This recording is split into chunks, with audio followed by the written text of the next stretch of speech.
Next भी इसी तरह से एक डायरेक्ट सीधा ही क्वेश्चन उन्होंने किया, जी आप प्लीज मुझे बताएं कि पॉलीसिस्टिक ओवरीज की सिम्टम्स या अलामात क्या क्या होती हैं, ताकि मैं अपनी बच्चियों पर नजर रख सकूं। मुझे कुछ इसके बारे में आइडिया दे दें कि क्या क्या अलामात होती हैं। जर्नल पूछना चाह रहे हैं कि क्या अलामात, यानी आप कौन सी अलामात ऐसी हैं कि आप सुनेंगी और उसमें कहेंगी कि नहीं ये तो पॉलीसिस्टिक हो सकता है।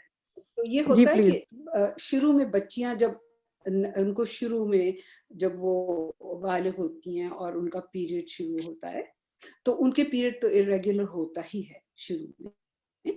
कुछ बच्चियां एकदम से रेगुलर हो जी जाती है, बिल्कुल। हर महीने जाना शुरू होता है। लेकिन फर्ज कीजिए कोई बच्ची 15 साल की हो गई है और उसको पीरियड नहीं आया, तो वो फिर उसकी भी इन्वेस्टिगेशन करने की जरूरत है कि ये क्या वजह है। उनके जी पीरियड्स जो हैं वो 6 से कम हैं, तो वो भी उनको डायग्नोज करने की जरूरत है। तो मसलन मेंस्ट्रुअल पैटर्न को ये देखना होगा कि क्या है उनका मेंस्ट्रुअल पैटर्न। अगर अगर ये इनकी जी बच्चियां बिल्कुल। उम्र में 20 साल या आजकल तो 24 साल तक को एडोलेसेंस कहते हैं, मगर मेरा ये ख्याल है कि 20 साल से ऊपर अगर जी बिल्कुल उनका बिल्कुल। पीरियड इरेगुलर है, तो फिर दूसरी अलामत देखी जाएंगी कि वजन तो नहीं ज्यादा, या उनको बहुत ज्यादा साइंस तो नहीं है महासे और चेहरे पे बाल ग्रो करने, ये सारी चीजें तो नहीं है। अगर इसके जी अलावा बिल्कुल। मोटा, ये सारी चीजें तो नहीं है, तो फिर ही डायग्नोसिस हो सकेगा उनका। तो इसलिए ये भी है कि जरूरी एकदम से जी शुरू में बिल्कुल। बच्चियों को इरेगुलर पीरियड्स हो तो हम ये ना समझें कि इनको पीसीओएस ही है, क्योंकि जी के बिल्कुल बाद बिल्कुल। 3-4 साल के बाद उनकी पीरियड्स रेगुलर हो जाने चाहिए, और अगर नहीं होंगे तो फिर जरूर जी इन्वेस्टिगेशन। बिल्कुल बुक्स बिल्कुल। में तो 3 साल ही लिखा हुआ होता है जी लिटरेचर में, बिल्कुल।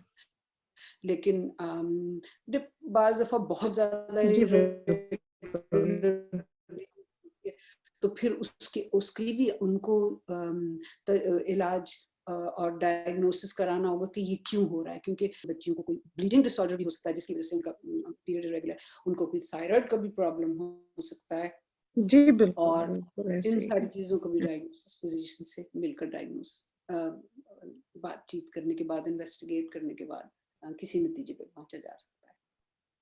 तो आई होप। जी थैंक यू वेरी मच रोनाहिद, आपने बहुत अच्छे तरीके से इन्हें एक्सप्लेन किया। जी ये जो अलामात डॉक्टर नाहिद ने बताई हैं, वजन का बढ़ जाना, चेहरे पे कील मुहासों का हो जाना, बालों का ज्यादा उगना, मेंस्ट्रुअल साइकिल यानी माहवारी में बेकायदगी, किसी की कम हो जाना किसी की ज्यादा हो जाना, ये सब वो अलामात हैं जिनके लिए आपको कंसल्ट करने की जरूरत है, ताकि डायग्नोसिस हो सके कि पॉलीसिस्टिक ओवरीज इसकी रीजन है या कोई और रीजन है।